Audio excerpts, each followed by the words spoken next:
Brian Wilson, the brilliant and troubled soul behind the Beach Boys, has passed away at the age of 82, leaving behind a legacy so immense and so profoundly intertwined with the story of American music that it's hard to put into words. Wilson wasn't just a member of the band. He was the pulse, the mind, the trembling heart at the center of the Beach Boys' sound. His death was confirmed by his family through a heartfelt message posted on his official Instagram account, a message that sent ripples of grief across the world. "We are heartbroken to announce that our beloved father, Brian Wilson, has passed away," it read. "We are at a loss for words right now. Please respect our privacy at this time as our family is grieving. We realize that we are sharing our grief with the world. Love and mercy." These final words, love and mercy, weren't chosen at random. They were the title of one of Wilson's most personal and soul-bearing solo songs, a track that has come to embody not only his music, but the way he moved through the world, with love, but often in pain, with mercy, yet never without torment. Brian Wilson was not just a rock star or a pop genius. He was a poet of adolescence, a master sculptor of sound, and a survivor of inner storms that would have sunk lesser men. His journey, filled with both euphoria and heartbreak, mirrored the arc of a generation that grew up to the harmonies of the Beach Boys and held on to their music like a lifeline through changing times. Born on June 20th, 1942, in Hawthorne, California, Brian Douglas Wilson grew up in a home where music and conflict coexisted. His relationship with his father, Murray Wilson, was complicated, marked by encouragement on one hand and emotional and physical abuse on the other. But from a very young age, Brian demonstrated a sensitivity to sound and harmony that bordered on the supernatural. As a child, he could pick apart vocal harmonies he heard on the radio and replicate them with stunning precision. This gift would later evolve into the rich, multi-layered vocal arrangements that defined the Beach Boys' sound, a sound that would sweep through the 1960s like a warm breeze off the California coast and find its way into the hearts of millions. In 1961, along with his brothers Carl and Dennis, his cousin Mike Love, and his friend Al Jardine, Brian helped form a group that would go on to change pop music forever. At first, they called themselves the Pendletones, a nod to the plaid shirts, popular among surfers. But once they signed with Capitol Records in 1962, their name was changed without their consent to something more marketable: the Beach Boys. It was a name that stuck, and one that would become synonymous with the surf rock craze that dominated early 60s America. But what the world didn't immediately realize was that behind those breezy tunes about cars, girls, and California sun, there was an aching complexity, one that reflected Brian Wilson's own fragile emotional state and the depth of his artistry. 3. Beach Boys' early hits, Surfin' USA, Fun, Fun, Fun, I Get Around, were undeniably catchy, sun-drenched anthems of youth. Yet even then, there was a certain sophistication in the music. Wilson was doing things other pop songwriters weren't. He wasn't just writing tunes, he was orchestrating full emotional experiences. With each song, he pulled from his encyclopedic knowledge of music history and arrangement. He was profoundly inspired by the harmonic richness of the Four Freshmen and the emotional complexity of George Gershwin. While the rest of the pop world was playing checkers, Brian Wilson was playing chess with a symphonic board.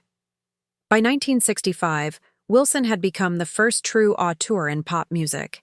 He wasn't just writing and performing. He was arranging, producing, and directing every aspect of the music, even while struggling with mounting mental health issues. His desire for perfection was unrelenting. It was during this time that he began working with the famed session musicians known as the Wrecking Crew, an elite group of studio players in Los Angeles who helped bring to life some of the greatest pop recordings of the era. Wilson's meticulous ear and obsessive nature led to the creation of masterpieces like California Girls and Don't Worry Baby, songs that sounded deceptively simple but were built on intricate layers of instruments, harmonies, and raw emotion. Then came Pet Sounds in 1966, a record that redefined what a pop album could be. Though it was not an immediate commercial blockbuster in the United States, Pet Sounds would eventually be recognized as one of the most innovative and emotionally resonant albums of all time. Paul McCartney famously cited it as his favorite album, calling God Only Knows the greatest song ever written. In a musical arms race between the Beatles and the Beach Boys, Pet Sounds was Brian Wilson's atom bomb, an explosion of vulnerability, technical brilliance, and unprecedented sonic beauty.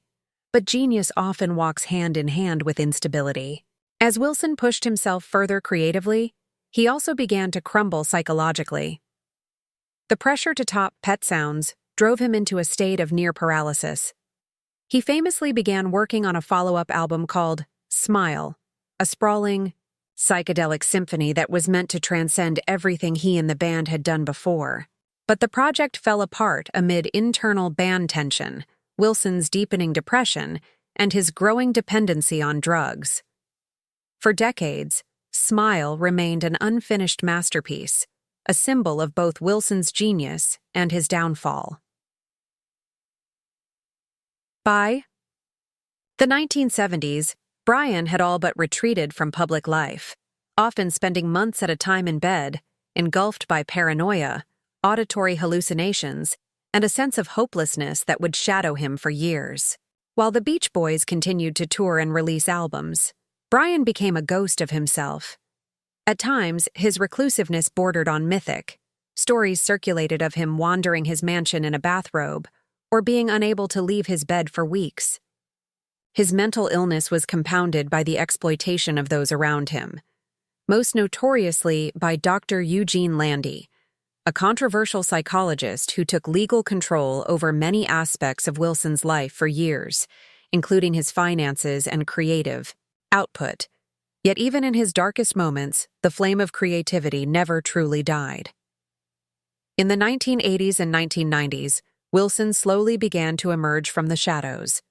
He released solo albums that were uneven but deeply personal, filled with moments of brilliance that reminded the world that his genius had not vanished. In 2004, he did something no one thought possible. He finally completed and released Smile. More than 35 years after it was originally conceived, the finished product was met with critical acclaim and emotional fanfare. For many, it felt like the closing of a wound, both for Wilson and for those who had followed his tumultuous journey. Over the years, Wilson received numerous accolades, including induction into the Rock and Roll Hall of Fame in 1988 and a Grammy Lifetime Achievement Award. But perhaps his most meaningful recognition came from the generations of musicians who saw in him a beacon of artistic bravery. Artists as diverse as Paul McCartney, Radiohead, Animal Collective, and Lana Del Rey have all cited Brian Wilson as a formative influence.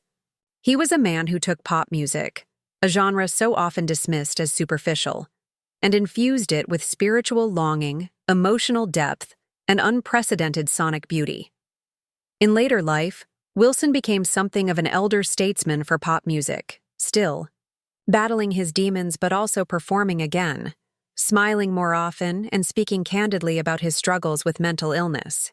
His live shows were often cathartic experiences, for him and for the audiences that loved him. His voice, though weathered by time, still carried the emotional truth of a man who had seen both the mountaintop and the valley, and who had returned to tell the tale. What made Wilson truly extraordinary wasn't just his musicality, it was his vulnerability. His songs were often pleas for understanding, confessions of fear, and expressions of love that were too raw for spoken word. Whether he was singing about the innocence of teenage love or the aching void of spiritual loneliness, Wilson gave listeners permission to feel deeply, to be broken, to seek joy in the smallest of melodies. Even now, as the world mourns his passing, his music continues to pulse with life. Tracks like Wouldn't It Be Nice, In My Room, and Till I Die feel as vital and intimate as they did when they were first released. They are not just relics of a bygone era. They are emotional, lifelines, reminders of the depth of the human soul, and testaments to the enduring power of melody.